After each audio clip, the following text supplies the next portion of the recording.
Olá, aluno. Eu sou a professora Genay Caseta, tenho licenciatura e bacharelado em Física, mestrado, doutorado e pós-doutorado em Astronomia.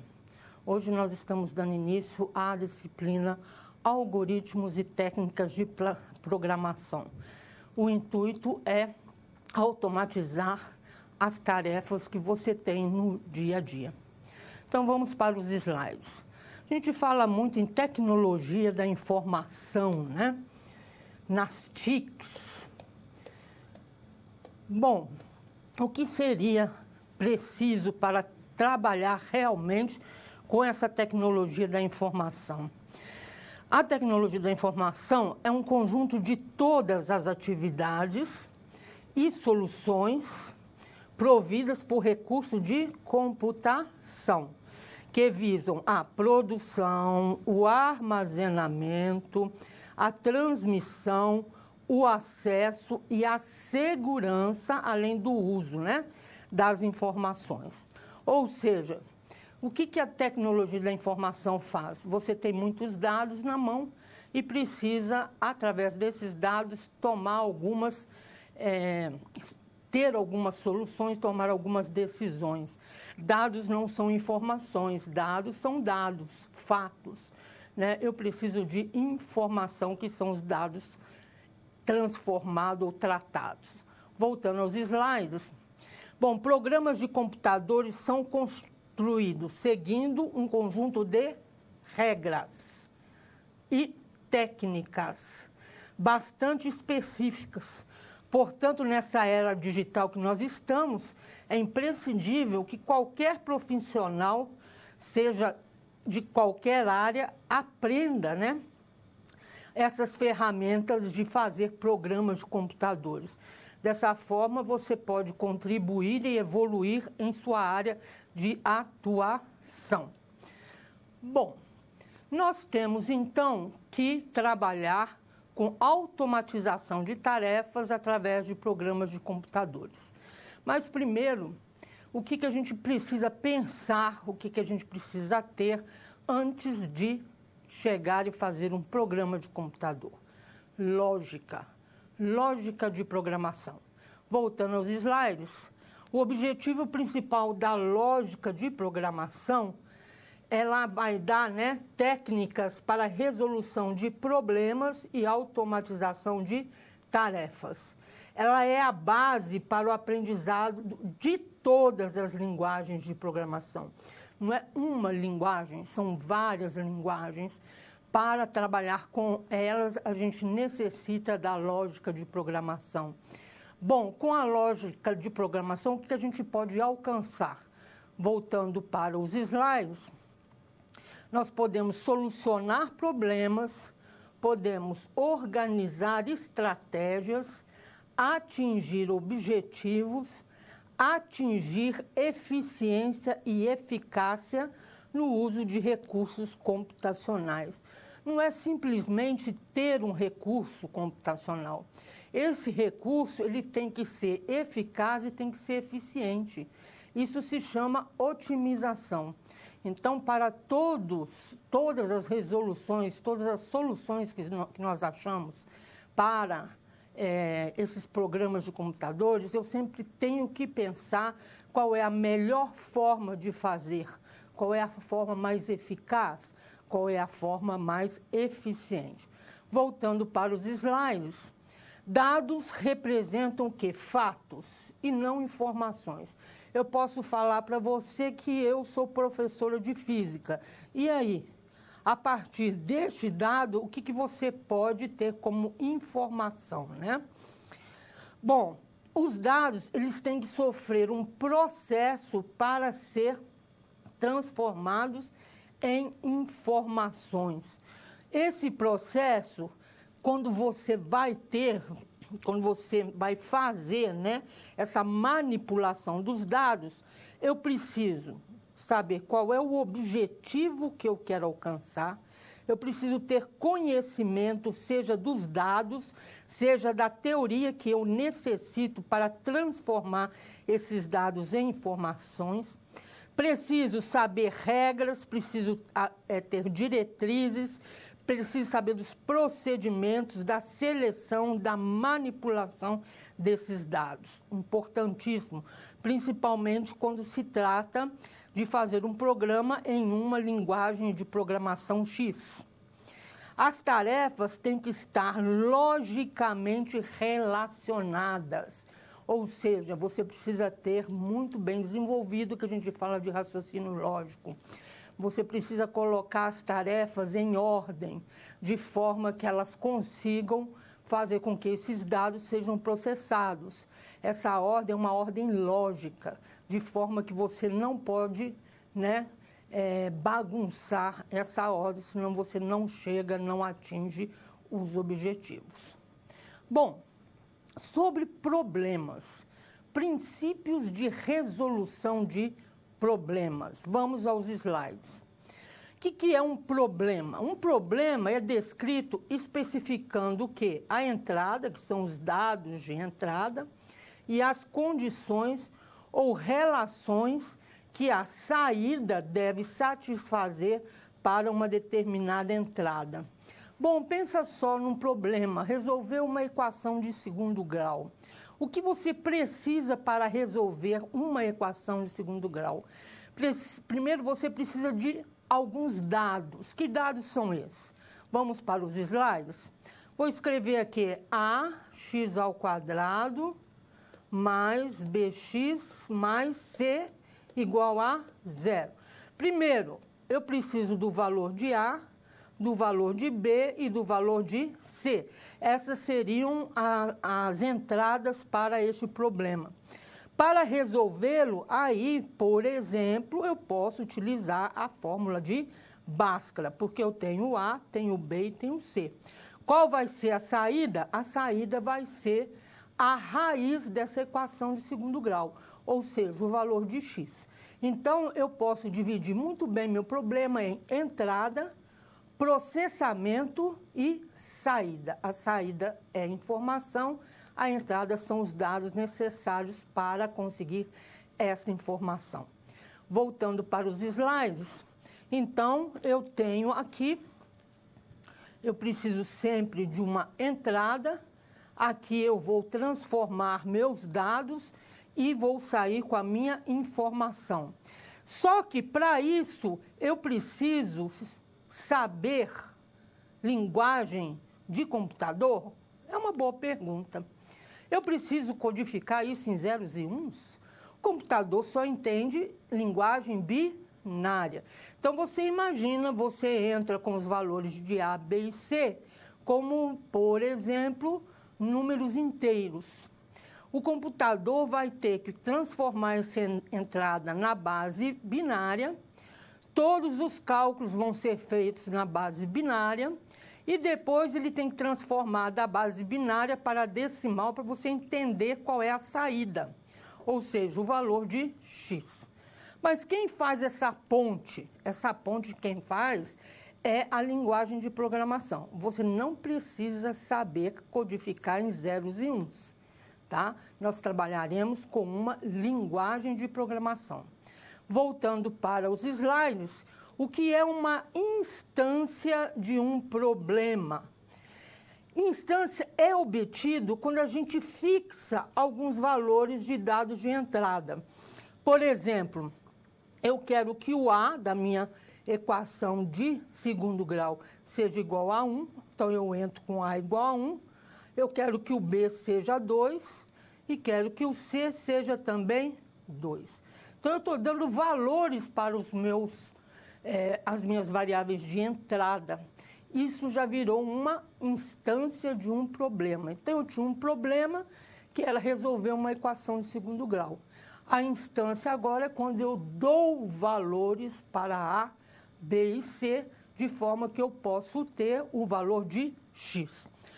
Falar em instância de problema, vamos para os slides, a gente pode falar do que a gente chama de teste de mesa. Se eu tenho lá o meu programinha, linha por linha, instrução por instrução, eu posso testar o meu programa através do que a gente chama de teste de mesa, jogando uma instância do problema. Por exemplo, colocando o valor de A, o valor de B e o valor de C, e depois eu vou percorrendo o programa, cada linha dessa, até chegar ao valor final, que seria a solução. Aí eu posso verificar se meu programa está certo ou se ele está errado. Por quê? Eu sei qual o valor que deveria dar, o valor de X. Será que eu consegui com o meu programa chegar a esse valor de X? Então, o teste de mesa é muito importante neste caso. Voltando para os slides. Então, princípios de resolução de problemas, a gente tem que ver o seguinte, que problema pode ser abordado de várias maneiras. Cada pessoa tem o seu raciocínio lógico, cada pessoa pensa diferente. Desde que você consiga fazer um programa e chegar ao resultado correto, o seu programa não está errado. Mas o que pode estar acontecendo é que você pode estar colocando mais instruções do que são necessárias. E aí a gente entra na eficiência e na eficácia. Duas coisas muito problemáticas seria o quanto de tamanho de memória de computador eu uso e o quanto tempo de processador eu uso. Tá? Bom, continuando, vamos para os slides. A gente pode começar, vou escrever um programa que resolva uma equação de segundo grau. Vou sentar na minha cadeira na frente do computador, escolho uma linguagem de programação e começo a escrever o programa. O que pode acontecer? Pode acontecer de você usar muitos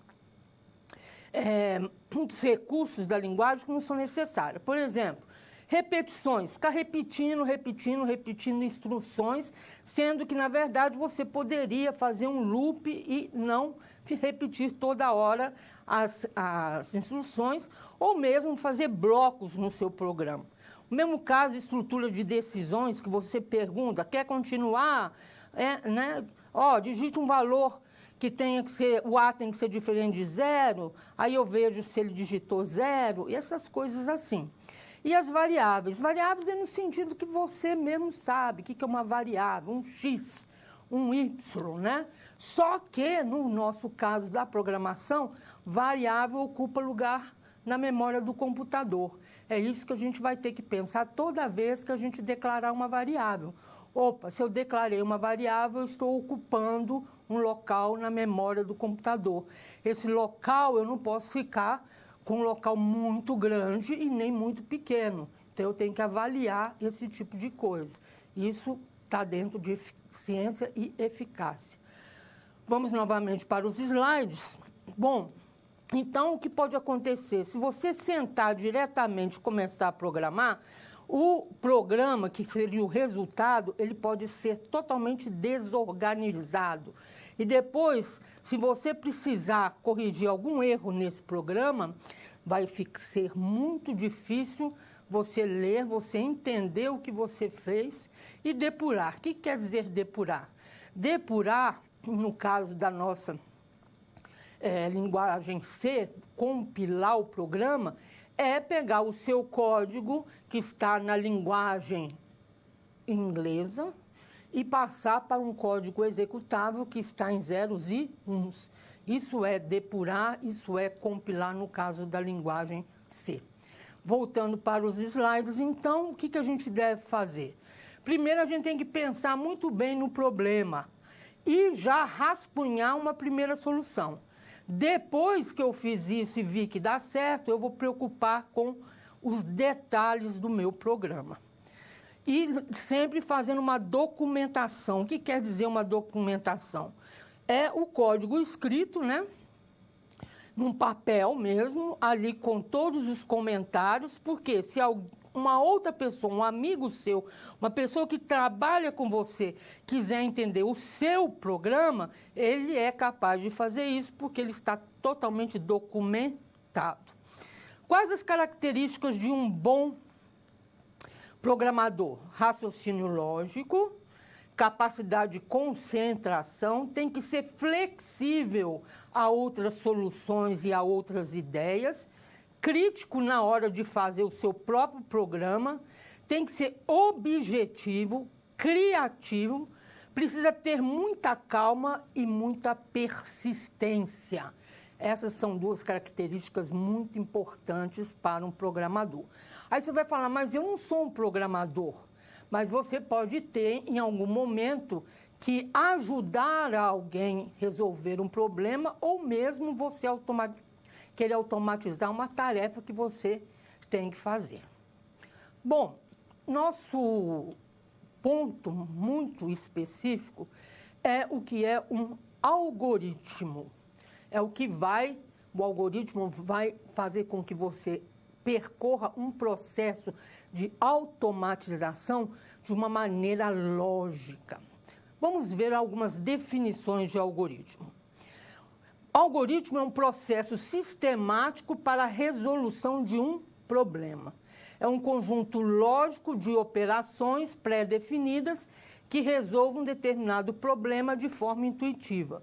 Eu gosto dessa sequência ordenada de passos que deve ser seguida para a realização de uma tarefa.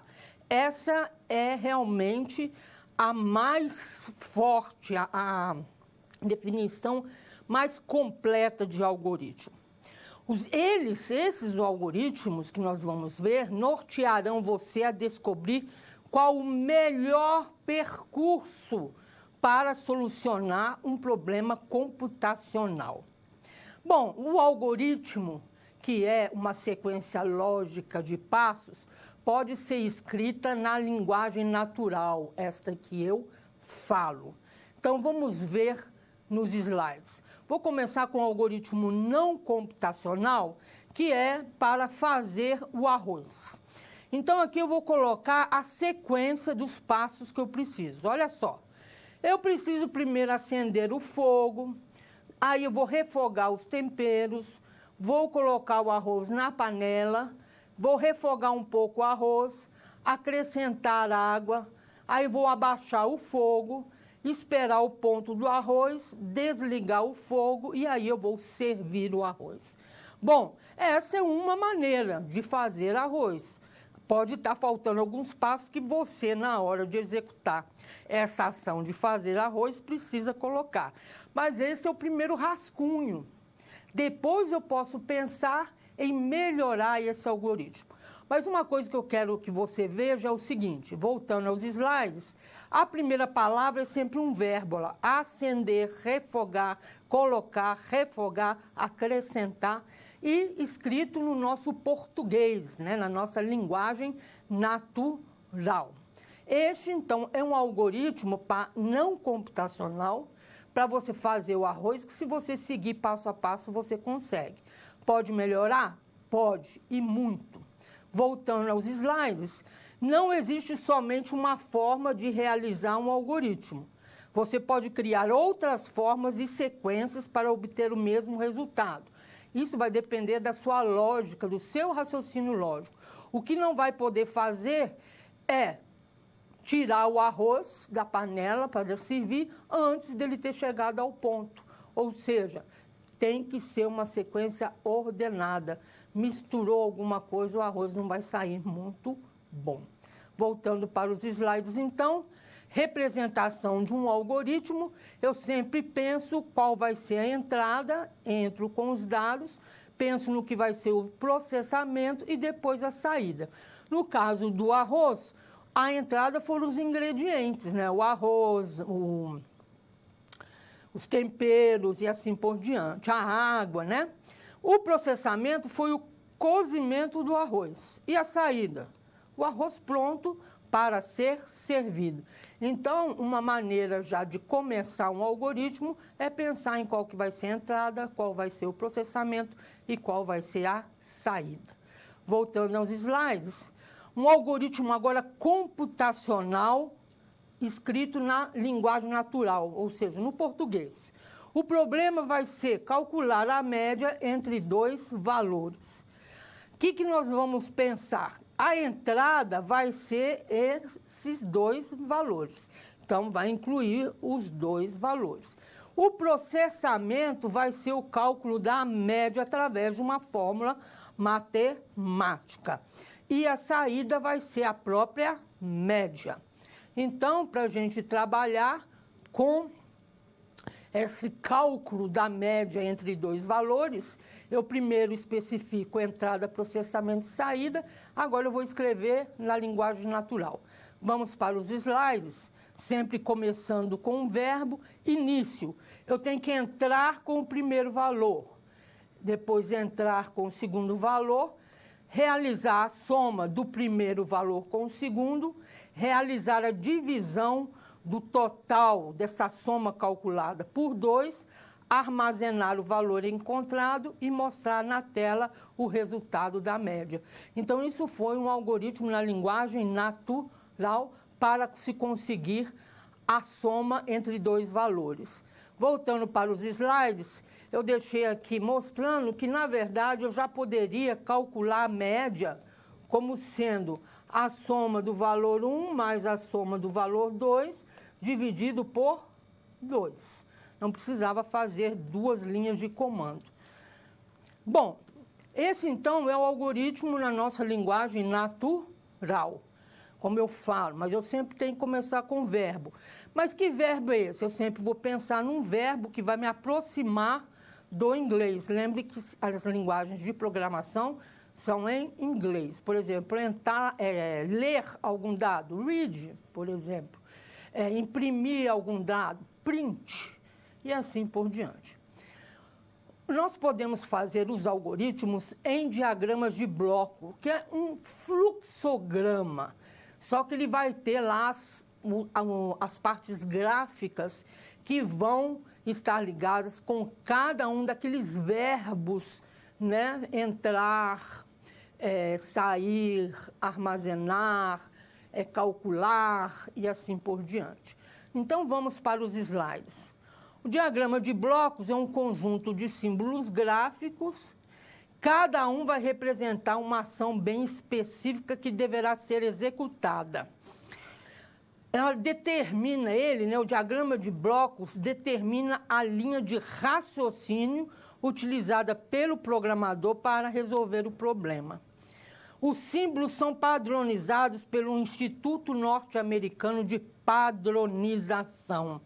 Então, tem símbolos certos para cada uma. Comecemos com o terminal. O terminal é início de um programa e final de um programa. Então, é esse símbolo que eu uso toda vez que eu vou iniciar um grupo de processamento. Então, é o início ou fim de um fluxo lógico. Se eu quero entrar com dados, entre com os dois valores, eu vou utilizar esse novo símbolo, que é a entrada manual, que é feita através do teclado. Se eu quero processar, calcular a média, somar dois valores, usar geralmente uma fórmula matemática, eu preciso do retângulo, que é a execução de ações de processamento.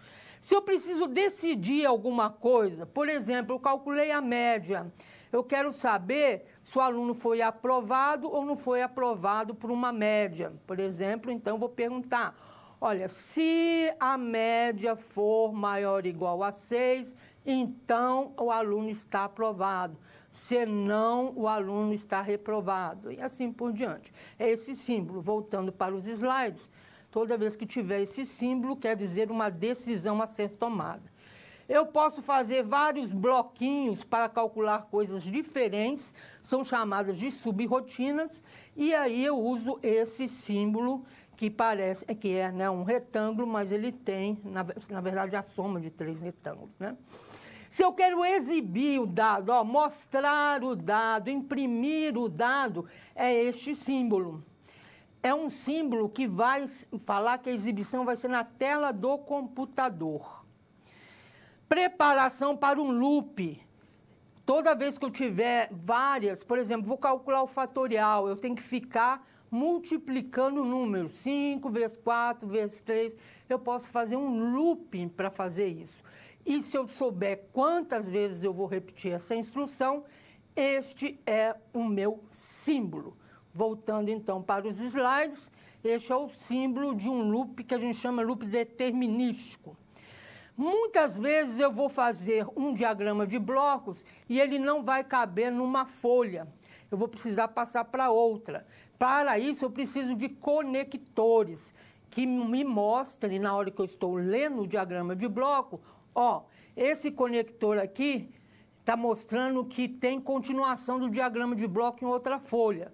Eu geralmente numero o conector para saber exatamente onde que eu vou começar a ler novamente. Voltando para os slides. E, por fim, a linha que mostra o fluxo das informações no seu diagrama de blocos. Aqui está uma linha vertical, mas ela é uma linha horizontal e ela pode ser mostrada como várias setas, né, dando a noção de como seus dados vão percorrer esse diagrama de blocos. Bom, voltando para os slides, dicas para construir um diagrama de blocos. Estar atento aos níveis, começar sempre de cima para baixo e da esquerda para a direita, não cruzar as linhas, principalmente a linha de fluxo, né? Você vai começar de cima para baixo, vem vindo a linha de fluxo, você não pode fazer isso aqui, ó, tá? Ficar dando volta, cortando essa linha de fluxo de dados, tá certo? Então, esse é o diagrama de blocos.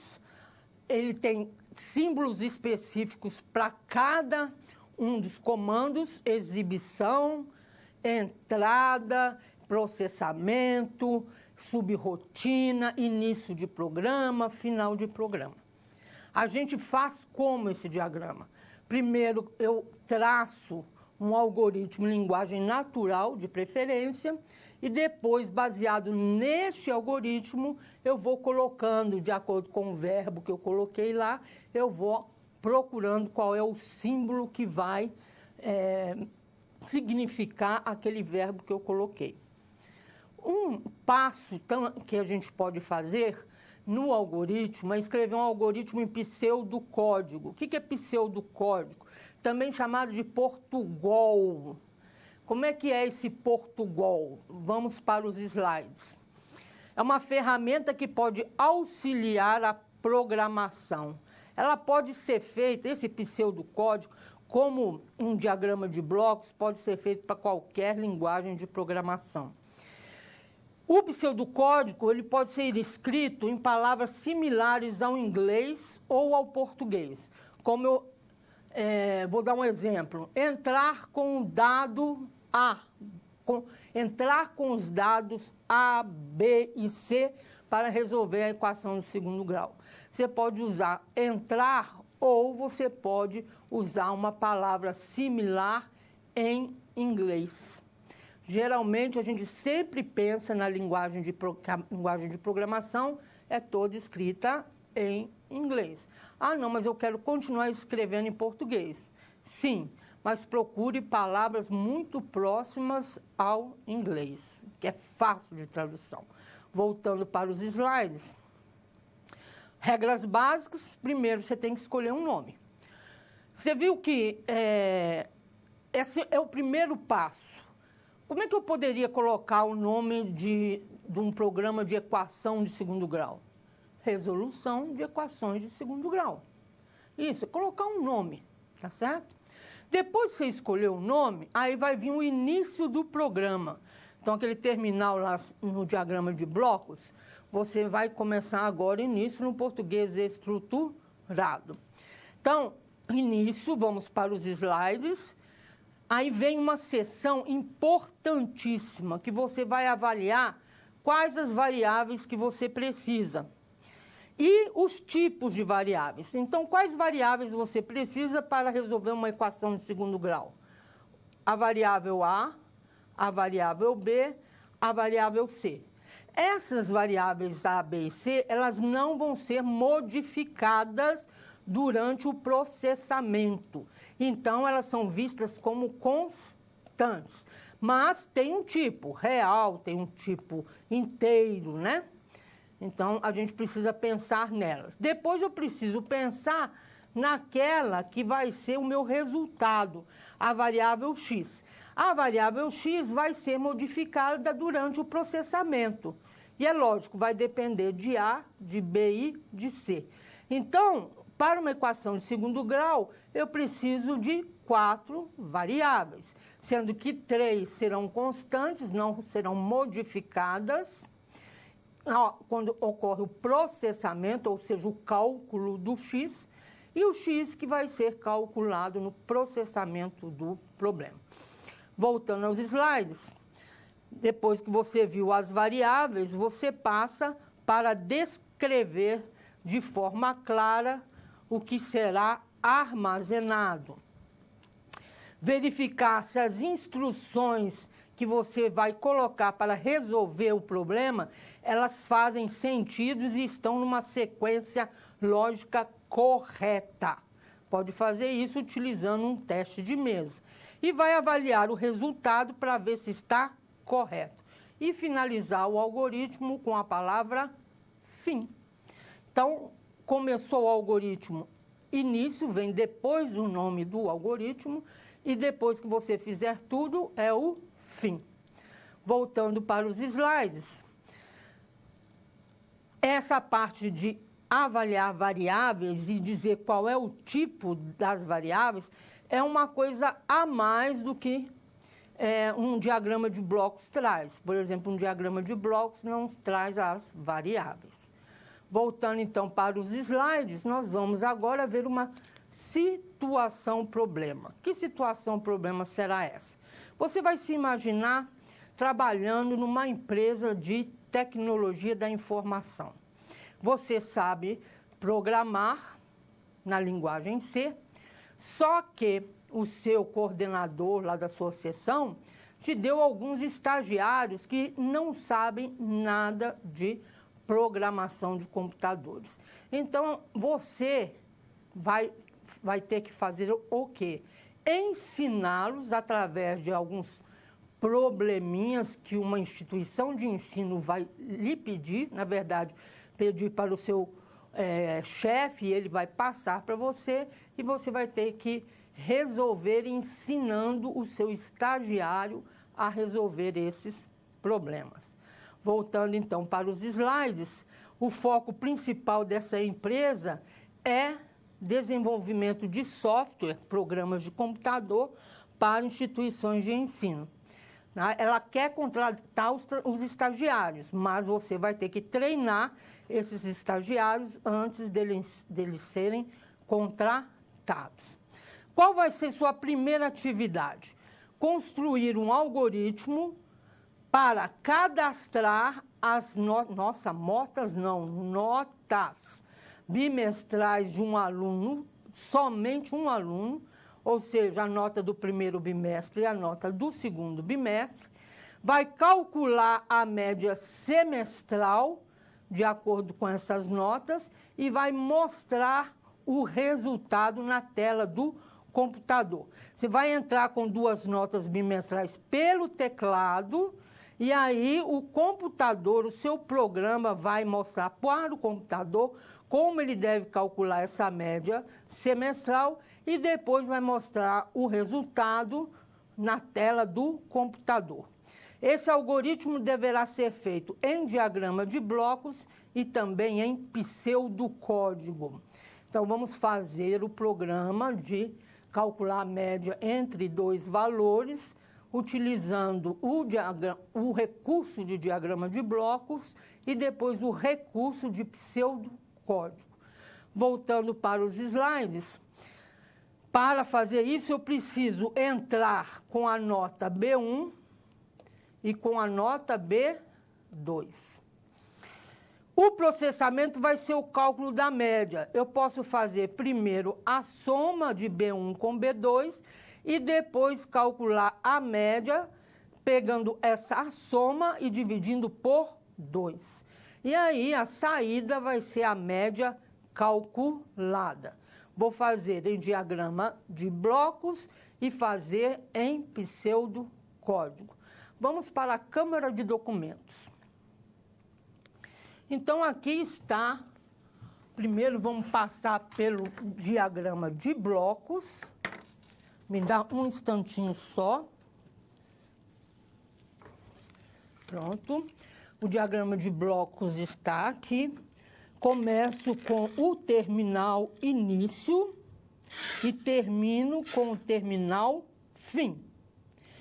Eu tenho que entrar com a nota B1 e com a B2, mas eu preciso conversar com o usuário do meu programa. Então, olha lá, esse símbolo é de exibição e esse símbolo é de exibição.